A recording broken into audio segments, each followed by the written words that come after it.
मजहब इस्लाम की कमी नहीं है, न कुरान पाक की कमी है, न हदीस पाक की कमी है। कमी है तो माँ बाप की कमी है, मुआशरे की कमी है, माँ बाप की। आज हमारी बेटी स्कूल जा रही है, स्कूल सीने पर रखे हुए हैं किताबें, हाथ में रखे हुए किताबें, और दूसरे हाथ में मोबाइल लेने के बाद ये लड़की बातें करती चली जा रही है। बड़े से बड़ा मोबाइल, क्या बात है, सुभान अल्लाह। बड़े से बड़ा मोबाइल इस लड़की के हाथ में। ना तो उसके भाई ने पूछा किससे बातें हो रही हैं, ना उसकी मां पूछ रही किससे बातें थी, न उसके खानदान के किसी फर्द को यह गवारा हुआ है कि बेटी किससे बातें कर रही थी। क्या बात है। कितनी लड़कियां इसी चक्कर में भाग गई।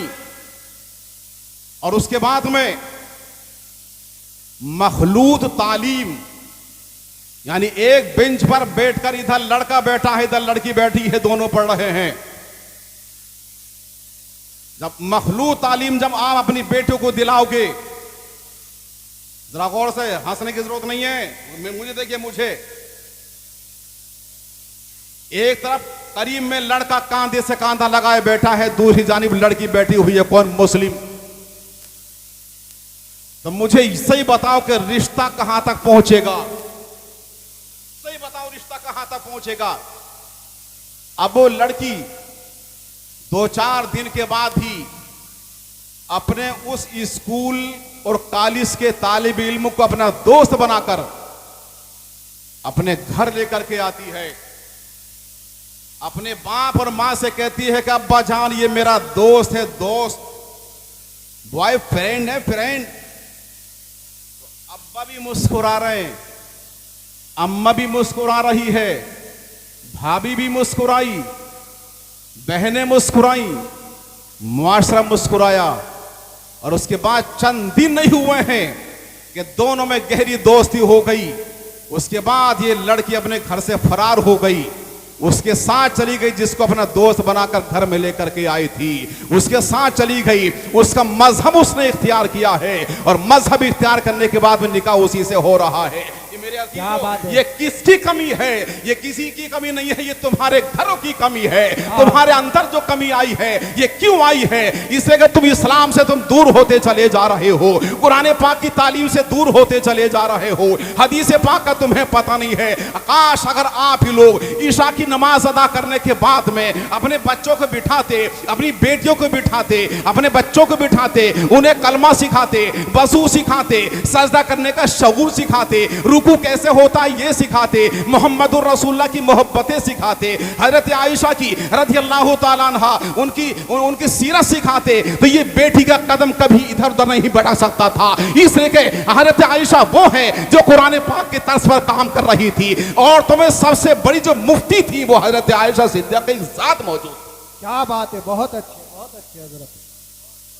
आज कैसे कैसे हालात से गुजरे, मुझे एक भी बता दो कि आपकी मसवासी या कुर्बो जवार के अंदर कोई लड़की आलिमा बनी हो। बोलिए, एक भी लड़कियां कोई आलिमा बनी हो। और मैं तो समझता हूं दौलतें बहुत कमाई आप लोगों ने, दौलतों के अंबार हैं घरों में, मगर इल्म हासिल करने के लिए तैयार नहीं होता। मेरी मालूमात में कमी हो, मसवासी के अंदर एक भी बता दे अगर मसवासी ने मिलकर कोई ऐसो पैदा किया हो। बोलिए, एक भी ऐसो पैदा किया हो, ऐसो एक भी बता दीजिए मुझे।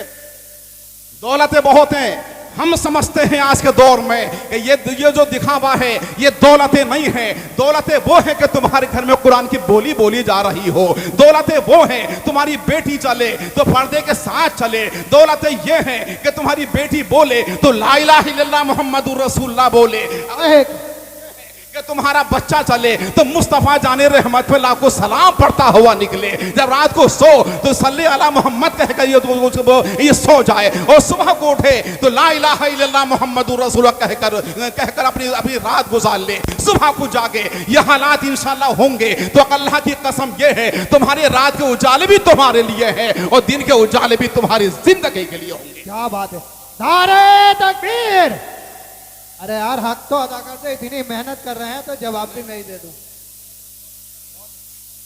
नारों की जरूरत, नारे बहुत हो गए, बहुत नारे हो गए, नारे बंद कीजिए आप हजरात। बहुत सोलिए आप लोग, जागिए, तुम्हारी बहनों की इज्जतें लूटी जा रही है, तुम्हारे कुरान की बेहुरमती की जा रही है। अभी 2 मुल्कों में कुरान पाक को नजर आतिश किया गया है, कहा है तुम्हारा जमीर। काश अगर तुम कुरान पाक को सीने से लगाते तो गैर की हिम्मत नहीं होती। कुरान पाक को लैट्रिन के गड्ढों में डाला जा रहा है, कहां तुम सो रहे हो।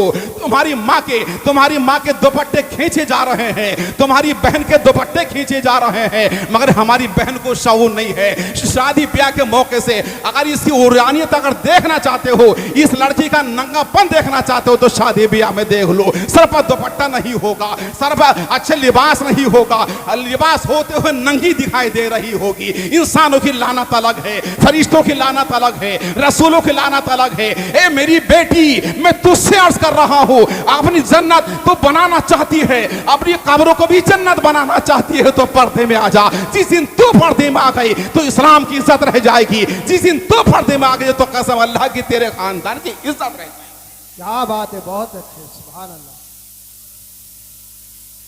हजरत फातिमा का किरदार तो खुद आपने पढ़ा होगा। जिंदगी की आखिरी लम्हों में उन्होंने फरमाया था, मेरा जनाजा भी उठे तो रात की अंधेरियों में उठे, मेरा जनाजा भी उठे तो रात की अंधेरियों में उठे। तो ये उलमा किराम तशरीफ फरमा है, मुफ्तियाने किराम तशरीफ फरमा है।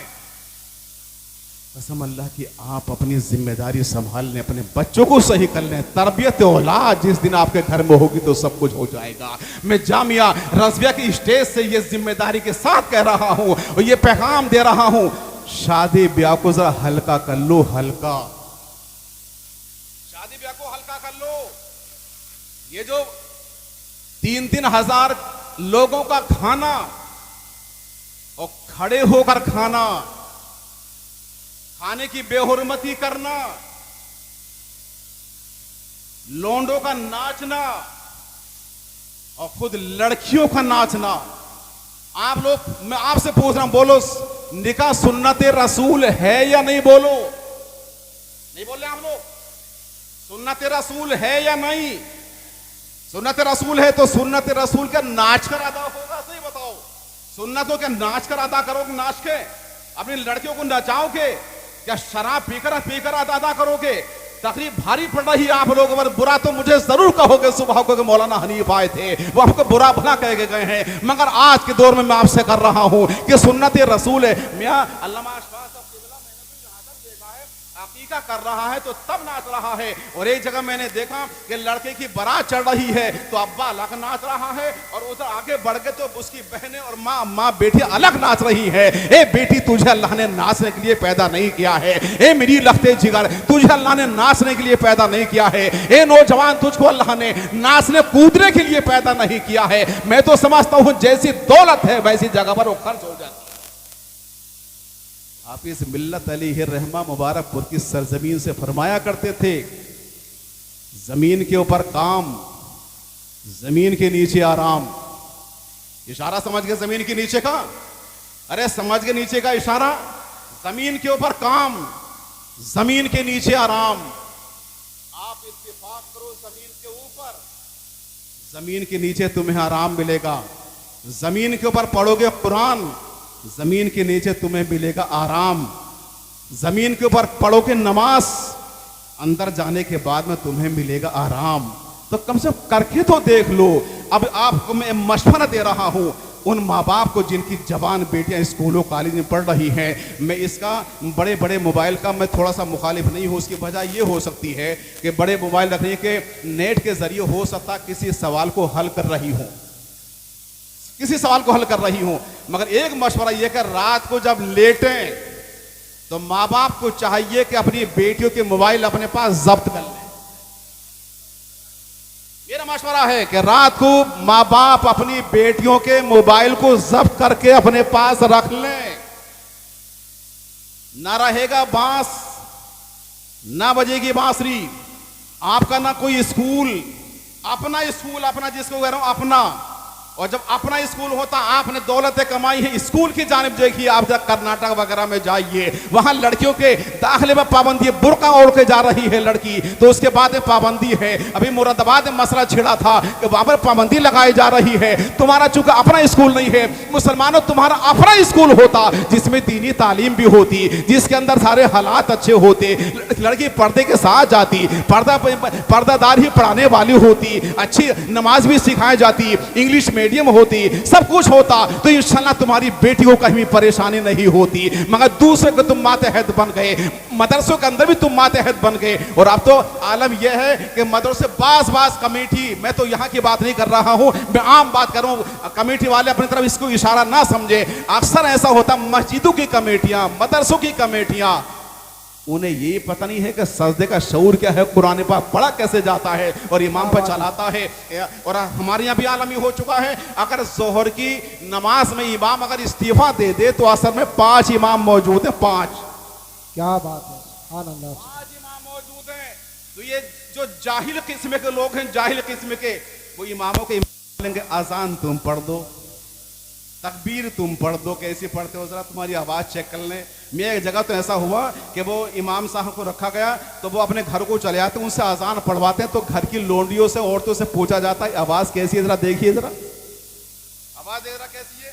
लड़की पसंद कर ले कि हाँ ये आवाज अच्छी है तो इमाम रखा जाएगा। यार मेरी अजान तो बहुत अच्छी है,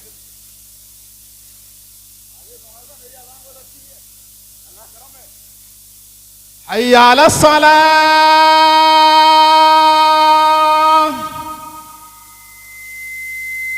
हय्या अला सलाह,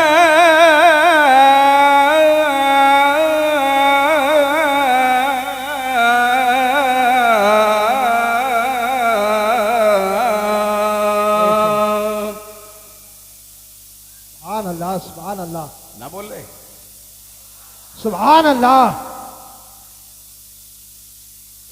ऐसा होता कि आवाज, अब मैं मुफ्तियानी किराम की बारगाह में सवाल अर्ज करता हूं कि हुजूर आप बताइए, इमामत के शराइत में आवाज दाखिल है या नहीं? इमामत के शराइत में इमाम के लिए क्या अच्छी आवाज का होना जरूरी है? तो सारे उलमा किराम का जवाब यही होगा कि आवाज की कोई शर्त नहीं है। इमाम की सही वाली किरत हो, अच्छा कुरान पढ़ता हो, अच्छा कुरान पाक पढ़ता हो, बाकी सफाई इसका एहतमाम करता हो, सुन्नी सहीउल अकीदा, ऐसा इमाम हो तो आप उसके पीछे नमाज अदा कीजिए। जामिया फारूकिया में अल्लामा अशफाक साहब किबला के पास कितने फोन आते हैं, मेरे पास कितने फोन आते हैं, कहा जाता है जरा आवाज अच्छी हो, ऐसा लग रहा है जैसे उससे रिश्ता कर रहा हो, रिश्ता। जब मेरे पास एक फोन आया कि साहब कोई शर्त, बोला हाँ शर्त है, आवाज अच्छी होनी चाहिए। हमने एक बड़ा अच्छे तरीके से एक अच्छा काबिल हाफिज कारी मौलाना तलाश कर लिया। उनका फोन आया कि साहब इमाम तलाश कर लिया? जी हाँ तलाश कर लिया। आवाज कैसी है? तो मैं उनसे बोला मोहम्मद रफी जैसी नहीं, मोहम्मद रफी जैसी नहीं है। तो आवाज आ रही तुमको हंसने की, तो वो बोलेगा अच्छा ठीक है हजरत हम आ रहे हैं। वो साहब आ गए, इमाम को ले गए। 1 साल इमाम वहां पर रहे, जो आवाज तो अच्छी नहीं थी, हमारे यार क्या शानदार इमाम था। उसके सजदों का शूर पूरे गांव के अंदर फैला, बच्चों की तालीम ने पूरे गांव के अंदर रोशनी पैदा कर दी। और 1 साल जब पूरा हुआ तो गांव के लोग हाथ बांधे खड़े हो गए, इमाम साहब तुम यहां से जाओगे नहीं, यहां से नहीं जाओगे। मुझे इमामत ही नहीं करना है, मुझे अपना कारोबार करना है, मुझे अब इमामत नहीं करना, मेरे घर वाले मुझे बुला रहे हैं। तो पता ही चलता है कि इस आवाज़ जो है इसके ताल्लुक से मसला नहीं है, अच्छी क़िरत हो, अच्छी आवाज़ ठीक है, अल्लाह ताला दे दे अच्छी आवाज़ तो बहुत खुशी की बात है। इस राह से मैं चंद बातें मैंने आपके सामने रखी थी।